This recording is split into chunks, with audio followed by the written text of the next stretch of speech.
period. Be sure you get the microphone to ask a question so we can get it properly recorded. Take it away, Coach. Good afternoon. I think it's afternoon now.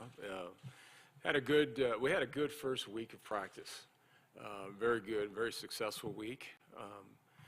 This team has grown, so much, and I would say the preparation for, the season. It all started way back in January through spring practice to the summer work, and the summer work that they invested as a team together was very, I would say, impactful. They did some really good things that have put us in a position right now to be, I just think, a very competitive team, particularly in our conference schedule and in our conference. There's more depth. Everything that we're doing right now is starting to show. I've been really excited and really, wow, just impressed with our freshmen. We have a really good freshman class that came in here in this 22 class, and there's a number of those guys that are making very strong impressions on this football team. And I like how the leadership of this team has embraced that, and our culture is getting stronger about taking care of one another and bringing guys along. And even though they're in competitive rooms, they're trying to climb the depth charts and doing things like that, but they're still helping out the younger players. It's interesting how this team has grown together, over the time, the last several months, to be what they are right now. And I'm very impressed with it. I think we have a chance to be an outstanding football team. Really proud of that, of the work they put in. The coaching staff has done a really good job with meeting the expectations of what our players expect themselves to be. So there's a lot of really positive things that we're doing in practice. And I know it's early. It's only 1 week of camp. There's 5 practices in. There's 20 to go before the first game. So it's you still got a ways to go, but I'm very encouraged that we're going to continue to get stronger and better each week just because of the attitude and commitment that these players have exuded about themselves. So very proud of this team. I'm happy about the first week, and we're looking forward to pads on Monday, and where real ball starts. We're kind of doing some good things right now, but really when the pads come on completely, that's when you'll know really what you're all about. I'm going to open it up for questions. Hi, Karl. Tommy Brown came in the spring, and you've got at least a limited look at him. What have you seen of him? What do you expect of him, and where can he fit in? We expect a lot out of Tommy Brown, and he was running with our first and second groups. We weren't really doing starters and things in springtime, but he had a lot of significant reps.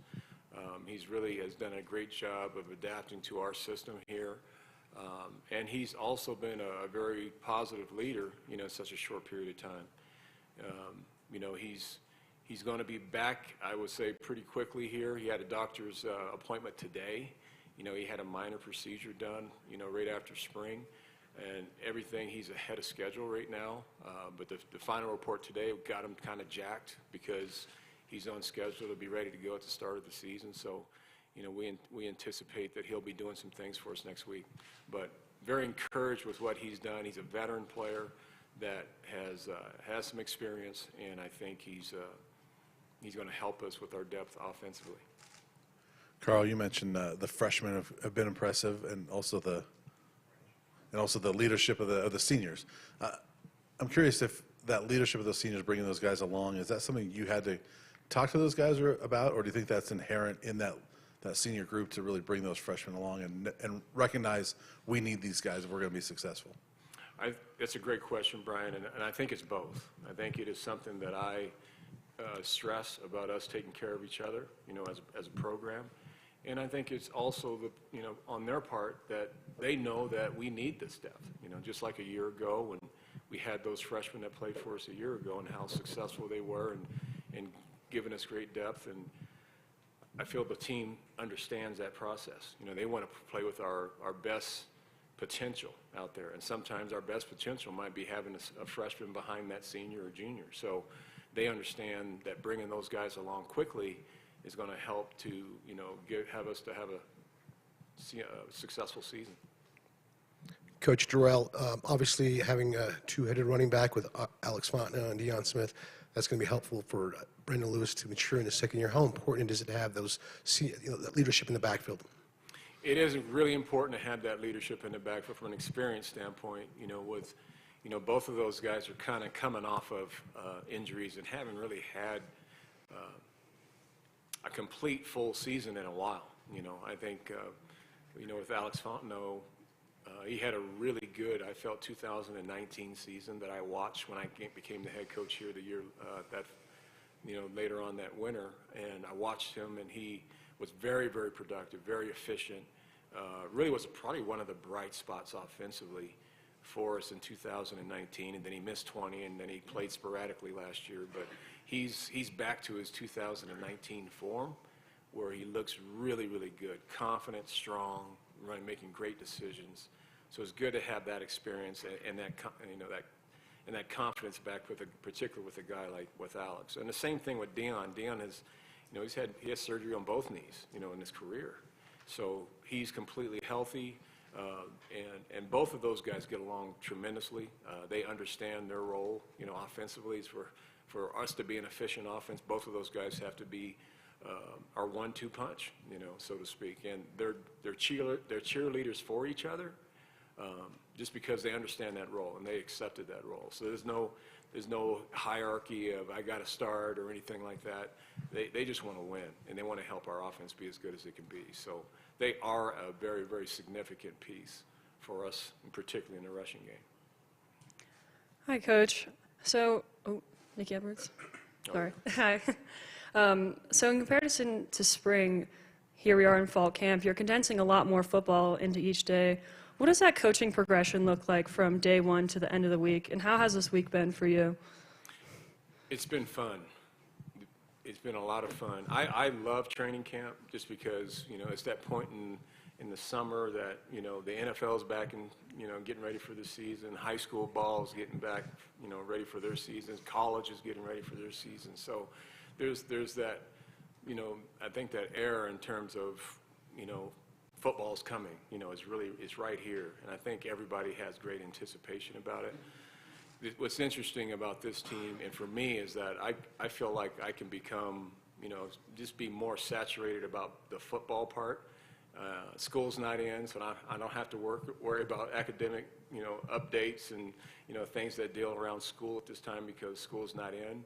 So I get to focus on football as a head coach, and that's, in a lot of ways, it makes me feel like I'm an assistant again because I can dive in and just being all ball, and that's been my nature most of my career. So camp is a lot of fun for me. I love it to death, and I know it's a necessary process about getting in football shape so you can play a 12-game season and beyond. But the whole element of just practicing and developing a team and those guys gaining their identity through the process and watching how each team each year kind of grows and creates their own identity, it's a fun process to see. You can't ever manipulate it yourself. It just develops on its own, and they create their own identity. So it's fun to see that process. Coach Dorrell, are we going to see anything more at the quarterback position? Are we going to see a quarterback competition? Seems like the program wants more out of that position. Any comments? Are we going to see more out of the quarterback position? Yeah, last year's quarterback was a struggle. Yeah. Yeah. Are we going to see a competition or new person in there maybe? You're going to see competition, and either it can be all of those things, all the above. It's like answer D, all the above, right? That's going to play out itself. That's how that works. What's interesting, a year ago, and I even mentioned it in our Pac-12 media days, the last couple of years, I've only had a couple quarterbacks that were scholarship players in the program. And now I finally have 5, which is what we normally should carry, each and every year. So that in itself lends to more competition because a lot of those guys want to climb up the depth chart. So it's a lot different in terms of there's more competitive players. And, B. Lou, as much as I think he had an experienced freshman year, in terms of being a 12-game starter. And he got his butt kicked at times, and he made some really good plays at times. And I think here's a guy that really had a tremendous growth change from what he did last year to what he is now. He's not the same player, you know, in a good way. I mean, he's used that year as a great year of experience to learn and to continue to polish his skills. So he's doing really well. J.T. Stroud, who hasn't played in over a year. So if you can imagine not playing the game competitively, there's some cobwebs that need to get knocked off, and he's done that. And he looks really good right now. So, you know, those two guys are kind of the two guys that are competing for who's going to be the guy. But just like I mentioned, it must have been about a month ago, you know, right now, you know, B. Lewis is first in the seat, and he's got to be unseated, right, so to speak. So that's how that's got to work. And they both understand that. They both are really good about challenging each other, and they like each other. So that's a good thing. And I know that position is going to engineer our offense to be a very successful offense because of the competitive nature of the position. It's going to make them better. And I think the other part, too, they're talented players, that they're ready to take that next step.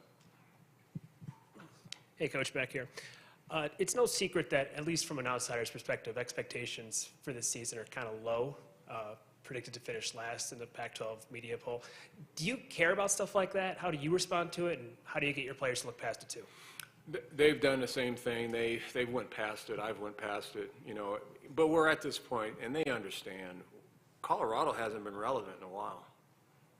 I mean, we speak the truth in our room, you know, even with it's just us and the team and the coaches. You know, the bottom line, we have to, you know, whatever we want, you know, you have to earn it. You got to earn respect. You got to earn wins.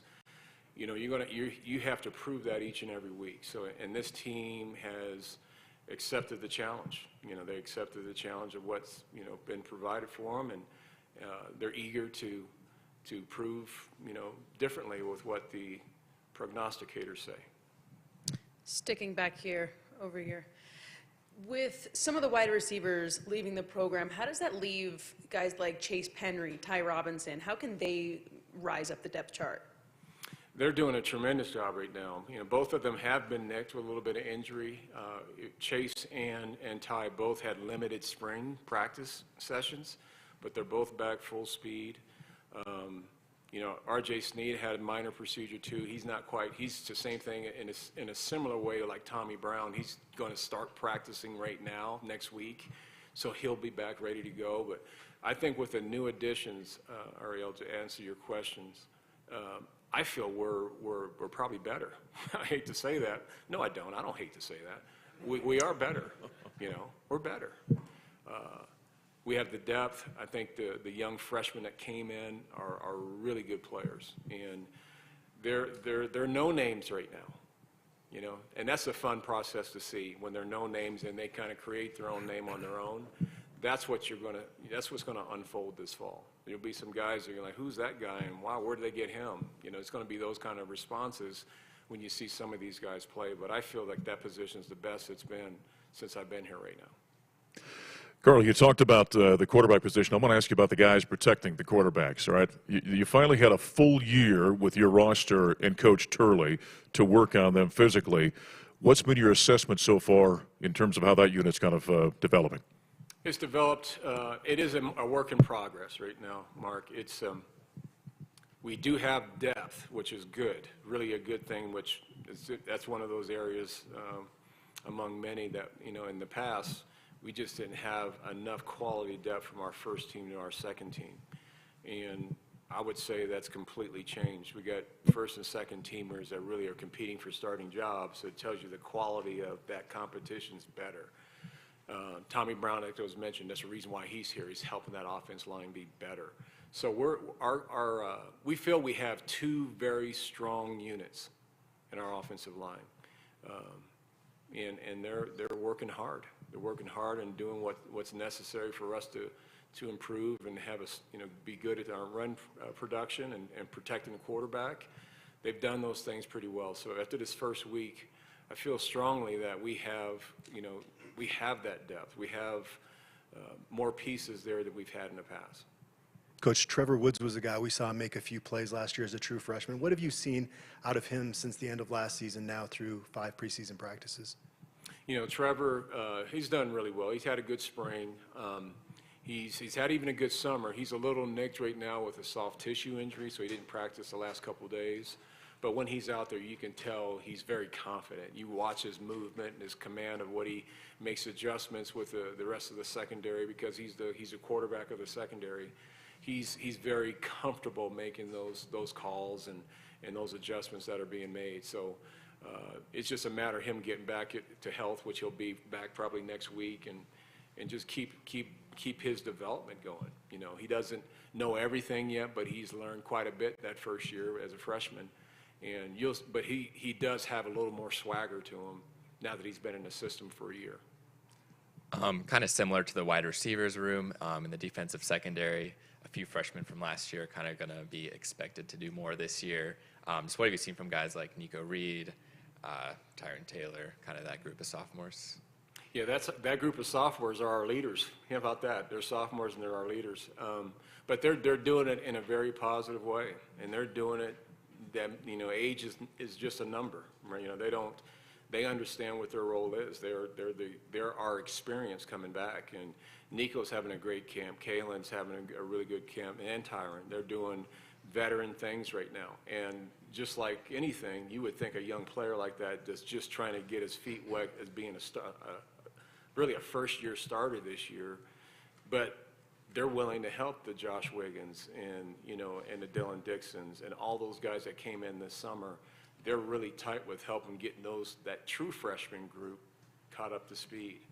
So that's what I mean when I open up that statement, is that I've been so impressed with this team, with how close they are and how they were working together for us to be as good as we can be. It's been tremendous. And those three guys particularly are part of our leaders. Your concerns are obviously immediate this season, not looking down the road. But all the talk and all the speculation about the Pac-12's future and CU's place in the league's alignments, is that distracting at all for this program at all? Not really, because our schedule's not changing for 2 years. You know, whether we have more coming into our conference or whether we're leaving our, the conference, any of those things, it doesn't really matter. Nothing's going to be affected where we're going to see any change until 2024. So we're living in the moment. You know, we're living in what's going on in front of us right now, our season, you know, getting ready for TCU, understanding the challenges that are set before us right now. That's where our focus, you know, really is as a program. We did talk about that at the initial meeting about the conference and the realignments and things like that, which, you know, we have, as coaches, we have no control over that. That's people making decisions that, you know, that doesn't deal with me. So we're trying to keep in our own wheelhouse about being the type of program and meeting the expectations we're trying to do this year, and letting that kind of be the focus, right? Really, the focus for us is gaining respect, you know, being in contention, you know, being relevant. Those we got plenty on our plate to be thinking about and working towards. Coach, on the defense side of the ball, you don't have the leadership of Nate Lamb and Carson Wells. Those guys are on NFL rosters right now. Who are some individuals that could step up and take over on that role of, you know, making sure that they anchor that defense? Because those guys obviously they're not here anymore. We have a lot of leaders that have, you know, what's changed over the last couple of years till now is that Nate was one of our strongest leaders and probably was our strongest leader of our football team, not just defense. And what's changed now is that 2 years later or a year later, we have literally probably 7 or 8 guys that are in those leadership roles on our defense. You know, that whole linebacker core, you know, Quinn Perry, who had to replace Nate, he's one of our positive leaders right now. Same thing with Robert Barnes. Josh Chandler, you know, he's a newcomer. He's showing great leadership. You know, we have guys in the secondary we just talked about with the corners and our star player with Tyron Taylor. We have a number of guys, instead of it just being 1 or 2, now they're all talking. They're all encouraging. They're all getting everybody on the same page. So that's the biggest difference that I see, where there was a lot of uncertainty with how they played, and they needed one guy to get it right, and that was Nate. I would say our football has transitioned where there's so many guys that are talking and making sure they're on the same page that they're all sharing that leadership responsibility. Hey, Coach. You talked about the offensive side of the offensive line.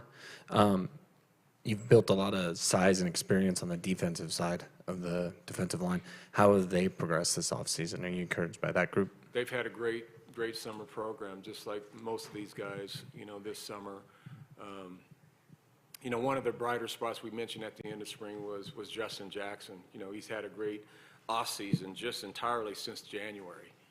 So he had a great, training session that led up to a great spring, and now he's had a great summer that is showing that he's continuing making those steps of progress, as a player, at that position. But the depth at the D line, and like I talked about the O line, we feel like we have two really solid groups that are really only defined by a hair, between what's the first team and what's the second team. And that makes me really happy, is that I have two defensive fronts that I feel a lot of confidence in, and they have a lot of talent, and they're passionate players that know that they can make plays. I feel like there's two solid units for us to do that and not really bat an eye without any drop-off. I would say that was not the case. Those are my first 2 years. We had a good first group, and then it's such a drop-off with the second. I think right now we're as good as we've been on defense, and we're eager to prove that, as we work. Karl, I know you like a lot of those young guys that you were talking about, kind of those no-name type of guys. But what is your level of concern or nervousness about how are these guys going to react when the lights come on and they're actually playing on a game day? And that's kind of the telltale sign of how good they are, right? That is a telltale sign, but you also have indicators that lead you to believe that they're ready, for those things. And, I would just take, for instance, today, it's practice 5, guys are starting to get sore. First you start the camp, there's a lot of, some, happy anxiety about starting camp, and there's a lot of energy and stuff going at first practice, and usually practice starts to taper off, as you go. And usually at that third of the way, or, this 20% of the way of camp, you start to get some true reflection about, is your team ready to battle? Are they battle tested? Are they ready to put in the work? Are they ready to, meet the standards and the expectations of that day? And I came out today, we had an outstanding practice. Our 5th practice, it might have been our best practice. And even though we had great practices prior to that, this team has shown a level of maturity about when things if they're getting sore, if they're getting tired, if they're, they may not be feeling well, but they're still going out there pushing and doing the discipline of the game and being competitive about it. And then we have players that are kind of feeding on each other about getting them hyped and ready to go. That's the difference then that this team is ready to handle versus what it's been, the last 2 years. So that's how I look at it, the bigger picture, the question you asked. And I felt like today was a strong statement saying that this is not a team that is going to wilt under pressure, when things get difficult, they're going to disappear, they're going to blend into to black or whatever that is. I think this team is ready to take the challenge of meeting every expectation that's in front of us. Karl, by that same token, you talked about guys who have to prove themselves. I'm wondering how many parallels there are to, say, 2 years ago, other than not having a global pandemic and crisis, as far as new names, things we have to learn, people we have to get to see. And who's this fall's Jarek Broussard? To your point, we didn't know, a lot of us, except for Brian, didn't know who he was 3 years ago. But that's a great example. And then, 6 months later, everybody did. That's the great thing about this game. And it's the same, if you look in the NFL, there's drafted rookies and there's always a surprise free agents. And, that's the fun part of this game, is that someone's going to emerge. Someone that comes from the depths of you don't know where he came from, and then all of a sudden he emerges. You're like, wow, what a tremendous player. That's really, really fun to deal with as a coach and as a coaching staff, is just seeing a lot of these guys and how they develop and how they're really grasping and learning the game. Sometimes that element of the aha of, oh, I got it, creates so much confidence that everything around them just gets accelerated. I'll give an example, and I don't know if he's in the room, but Daniel Arias, I can tell you right now, he's not the same player you guys have seen the last few years. He's a hell of a football player. And we got a lot of, even though he's got kind of a name because he's been playing, but Daniel's going to, he's had a tremendous offseason, and it all starts there. It all starts, and I've told those guys early on, your season begins with your offseason. You have a great offseason, it does correlate to having a great season. And a lot of these guys bought into that, and that's why they have improved that much, is because they've had great off seasons, and they're confident that that's going to continue to climb and grow through the process of being better and better. So I'm excited about this team. I really am. I'm excited about how far they can go, to be honest with you, because I think this team has a lot of uniqueness that no one really knows. Karl, I want to dovetail off of something you talked about a little bit. When I'm out there in that practice field, I'm noticing a lot of energy. It's a high-energy team. A lot of guys are chirping and barking at each other and giving encouragement, that kind of thing. Is that a byproduct of the leadership you're talking about? How do you as a coach, because I don't think you want that energy coming from you and your staff. You want it coming from your roster. How do you help develop that, and are you seeing the same thing so far through the first week? I see the same thing you do, Mark. I think it's genuine energy, and I think it did start initially probably with the coaches. We had spring practice and getting used to the coaching style with the new coaches that are coming out, and sometimes that's challenging, just understanding that process about getting to know your coach. I think the coaches have created a nice,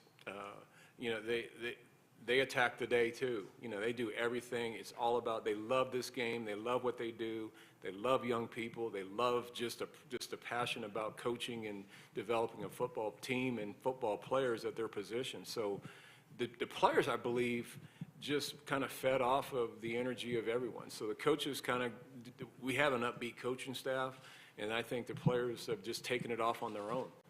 They've kind of been led a little bit by us, but we've passed the baton to them, and now they're creating their own energy. They don't need us, to get them hyped about playing. They're feeding off of each other. They're competing every day against each other, and I think that's creating the morale and the camaraderie and the identity of this team. Okay, we got the players and coaches arriving out, but I'm going to throw the last one at you. No one's asked you about special teams, and you've had 2 pretty good special team years in your first 2 years here, so how about some comment on that unit? We have obviously a returning kicker in Cole Becker, and matter of fact, he had a great kick today. I think he kicked a 55-yarder, and he could have made it from 70. I mean, it was huge. At the end of practice today, he's off doing well. Our punter's new this year, and Ashton Logan. He's a tremendously confident player that, much like Cole was a year ago, I'm sure he'll have some moments where he'll have some shakiness, but then after time and more experience, he'll knock that off, and his true ability will show, just like Cole, what's happened with Cole. But what's fun about our special teams is that we probably emphasize it more than anybody in our conference, and we have some really strong core players. Anthony Lyle's one of our, I think, our leaders in our core, because he's a 4-core starter for us. He's a reserve safety. He has a lot of roles on this team.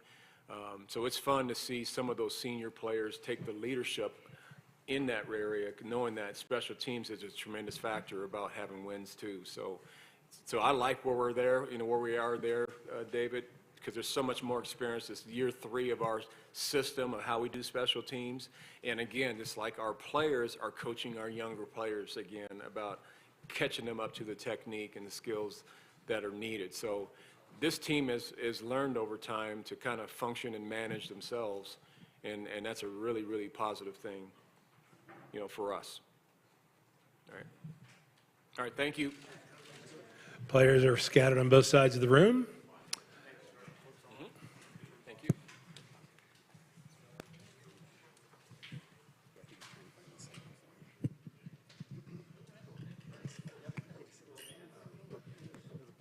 Yeah, no, you're good.